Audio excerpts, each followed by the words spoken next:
Assalamualaikum warahmatullahi wabarakatuh. Perkenalkan, nama saya Ariela Rahma dengan NIM belakang 40174, ditemani oleh rekan saya Zahra Nisa dengan NIM belakang 40162. Mohon izin, Bu Dinar, kami dari kelompok 3 ingin mempresentasikan hasil diskusi kami mengenai laporan manajemen proyek pengembangan sistem CRM. Nah, pada slide ini ditampilkan daftar aktivitas pada pengembangan sistem CRM disertai dengan informasi mengenai durasi, predesesor, dan juga sumber daya yang dibutuhkan. Nah, pertama-tama kami melakukan, pembuatan network diagram yang telah tertera pada layar dan, kami simpulkan untuk critical path-nya dimulai dari aktivitas A lalu dilanjutkan oleh aktivitas D, E, F, G, dan H dengan total durasi pengerjaan proyek sebanyak 29 hari. Nah, selanjutnya, ditampilkan, tabel activity sebelum dilakukannya leveling pada gambar di sebelah kiri, lalu pada gambar di sebelah kanan merupakan tabel total alokasi dan juga peak demand. Berdasarkan hasil analisis alokasi resource dan penjadwalan, ditemukan bahwa resource UI bekerja secara nonstop selama 8 hari pada aktivitas A dari hari pertama hingga hari ketiga, lalu dilanjutkan, pada aktivitas D pada hari keempat hingga hari ke-8. Ditemukan juga over allocation pada resource JD2 yang mengalami beban kerja beruntun selama 12 hari pada aktivitas D, yaitu yang dimulai pada hari keempat hingga hari ke-8. Dilanjutkan, pengerjaan aktivitas E pada hari ke-9 hingga hari ke-15 serta aktivitas H pada hari ke-25 hingga hari ke-27. Karena aktivitas D dan E ini, termasuk dalam critical path, maka setiap keterlambatan atau penurunan kinerja pada aktivitas ini akan langsung mempengaruhi hasil pada, penyelesaian proyek. Selanjutnya kami melakukan, resource leveling strategy untuk menangani over allocation yang terjadi pada UI dan JD2. Kami melakukan 2 pendekatan leveling yaitu time shifting dan juga adding lag time. Pertama, aktivitas D digeser dari jadwal awalnya yang pada mulanya hari keempat hingga hari ke-8 menjadi hari kelima hingga hari ke-9. Ini termasuk dalam kategori time shifting, yaitu tujuannya adalah memberi 1 hari jeda kepada UI sebelum masuk ke aktivitas D, sehingga UI memiliki waktu istirahat setelah menyelesaikan aktivitas A. Selanjutnya, setelah aktivitas D selesai, JD2 tidak akan langsung masuk ke aktivitas E dan diberikan jeda 1 hari sehingga aktivitas E dimulai pada hari ke-11 hingga hari ke-17. Ini merupakan, adding lag time. Hasil dari leveling ini adalah perbaikan distribusi kerja yang lebih manusiawi dan seimbang tanpa mengubah struktur dependensi antar aktivitasnya. Walaupun total durasi proyek bertambah dari yang semula 29 hari menjadi 31 hari, pendekatan ini berhasil menghindari kelelahan pada sumber daya utama dan tetap menjaga keberlangsungan serta kualitas proyek. Penjadwalan, ulang ini tidak hanya menjaga kualitas pekerjaan, tetapi juga memastikan tim tetap bekerja dengan ritme yang sehat dan berkelanjutan. Nah, pada, resource leveling strategi yang telah kami lakukan ini, dihasilkan tabel resource allocation setelah dilakukannya leveling tertera pada layar, di mana, total durasi pengerjaan proyek berubah dari 29 hari menjadi 31 hari dengan detail tertera pada layar. Untuk selanjutnya akan dijelaskan oleh rekan saya Zahra Nisa. Baik, di sini saya akan menjelaskan terkait manajemen risiko yang telah kita analisa pada proyek pengembangan sistem CRM itu sendiri.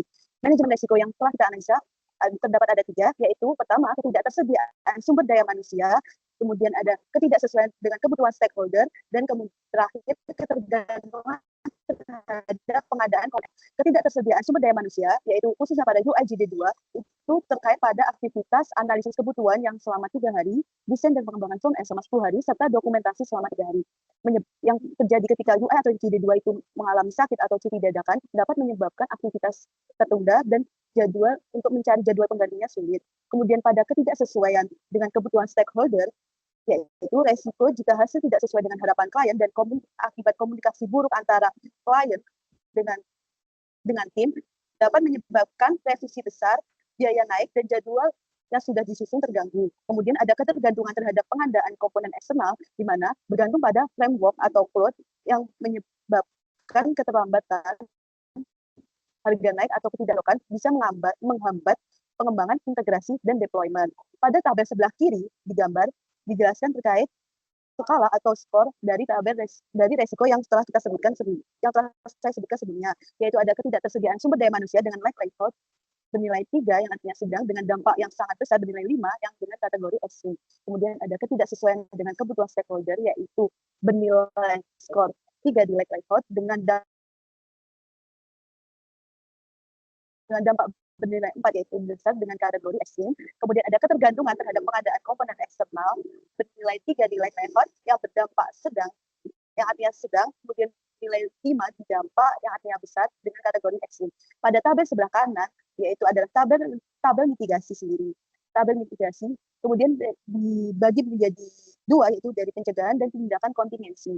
Untuk resiko ketidaktersediaan sumber daya manusia, pencegahannya yaitu dengan menyusun jadwal cuti atau memastikan bahwa tidak ada pekerja yang melakukan cuti sebelum proyek dimulai dan memastikan peran kritis atau memiliki cadangan ketika salah satu pekerja ada cuti mendadak. Kemudian ada tindakan kontingensi dari ketidaktersediaan sumber daya manusia itu sendiri, yaitu mengalihkan tugas sementara kepada anggota yang memiliki waktu luang atau mengalihkan kepada anggota cadangan. Kemudian untuk resiko ketidaksesuaian dengan kebutuhan stakeholder dicegah melalui evaluasi stabilitas kompatibilitas tools atau framework sebelum digunakan dan memilih teknologi yang didukung komunitas yang luas. Kemudian untuk tindakan kontingensinya ketidaksesuaian dengan kebutuhan stakeholder itu sendiri, yaitu menyiapkan tools atau library alternatif serta dokumentasi fallback bila terjadi masalah. Kemudian untuk resiko yang terakhir yaitu ketergantungan terhadap pengadaan komponen eksternal. Untuk pencegahannya itu sendiri yaitu validasi hasil analisis kebutuhan bersama stakeholder secara berkala serta membuat prototipe. Untuk tindakan kontingensinya pada resiko ini yaitu dengan mengatur ulang serta memastikan skop kerja sesuai dengan hasil yang telah didiskusikan ulang dan melakukan revisi terstruktur. Next. Next. Nah, memasuki pada resiko dengan dikategorikan menjadi 3 dampaknya itu sendiri, yaitu pada jadwal, anggaran, dan keberhasilan proyek. Untuk resiko ketidaktersediaan sumber daya manusia pada jadwal berdampak pada keterlambatan pada aktivitas A, B, dan E dan H yang disebabkan karena ketidakhadiran insert UI dan JD2.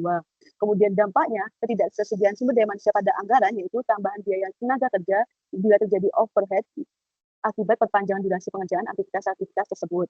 Kemudian pada keberhasilan proyek yaitu penumpukan pekerjaan di akhir aktivitas E dan H yang menyebabkan penurunan kualitas pengembangan front-end dan dokumentasi sistem. Kemudian resiko yang kedua yaitu ketidaksesuaian dengan kebutuhan stakeholder itu sendiri berdampak pada jadwal, penundaan akibat revisi besar di aktivitas E, A, atau D. Kemudian pada anggaran menyebabkan revisi pengembangan dan pengujian ulang sehingga adanya biaya pembengkakan pada fase pengembangan dan testing. Kemudian pada keberhasilan proyek itu sendiri menyebabkan fungsi CRMDA bisa dirombak ulang sehingga muncul error baru di G dan stabilisasinya tertunda. Dan resiko yang terakhir yaitu ketergantungan terhadap pengadaan komponen eksternal menyebabkan dampak pada jadwal, penundaan aktivitas C, F, dan I jika vendor API, cloud framework atau library mengalami gangguan. Kemudian pada anggaran berdampak pada biaya tambahan yang muncul akibat pengujian ulang, pergantian komponen, dan pengaturan sistem ulang. Kemudian ada dampak pada keberhasilan proyek, yaitu masalah integrasi API yang dapat menyebabkan aktivitas F dan G dan I tertunda sehingga gangguan stabilisasi implementasinya tertunda. Next. Kemudian memasuki pada subbab make-buy analysis itu sendiri. Analisis make-buy ini ditentukan apakah pengadaan server CRM sebaiknya dibangun secara internal in-house, make, atau menggunakan layanan vendor cloud dengan mempertimbangkan biaya, waktu, kualitas, dan resiko. Untuk tabel matriks keputusannya itu sendiri tertera pada layar, yaitu kita menganalisa berdasarkan faktor skala pada make dan skala pada buy. Untuk faktornya sendiri kita ada 7, yaitu biaya awal, biaya operasional per tahun, waktu implementasi, kualitas dan stabilitas, ketersediaan SDM, skalabilitas, dan resiko teknis. Pertama, faktor biaya awal.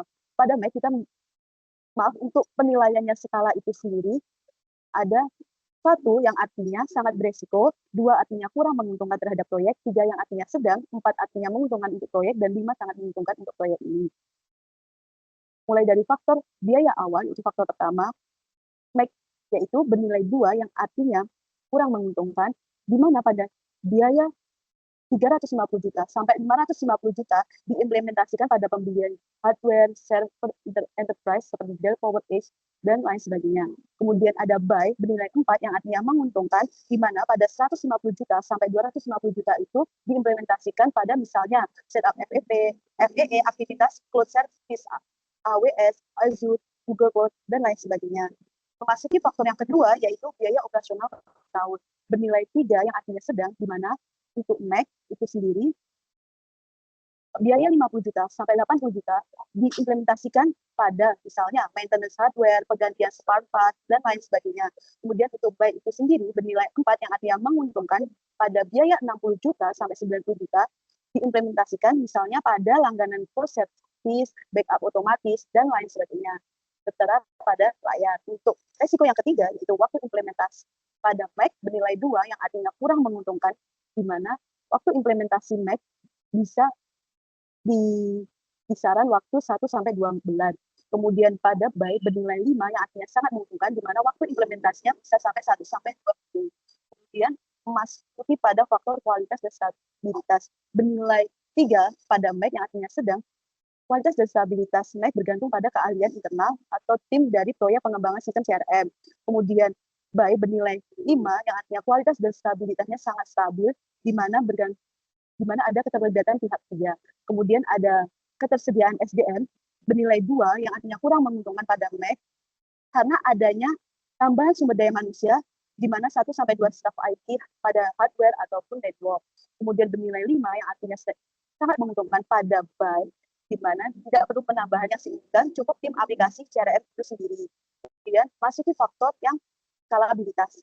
Untuk Mac bernilai 2 yang artinya kurang fleksibel untuk skalabilitasnya, dan buy yang bernilai 5 yang artinya sangat menguntungkan dan sangat fleksibel.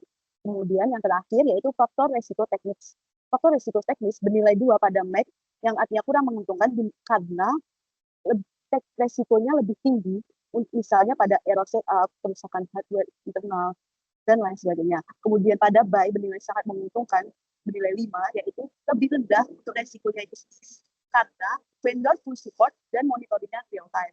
Next. Nah, setelah kita analisa pada matriks keputusan itu sendiri, dihasilkan sebuah kelebihan dan kekurangan dari sisi Mac, info server, dan buy cloud vendor. Pada aspek ini kita bedah menjadi kelebihan dan kekurangannya. Untuk kelebihan dari Mac itu sendiri, data sepenuhnya itu dikontrol oleh internal atau perusahaan. Bebas, kemudian ada bebas atau spesifikasi hardware sesuai dengan kebutuhan, dan kelebihan dari Mac itu sendiri yaitu tidak bergantung pada vendor ataupun pihak ketiga.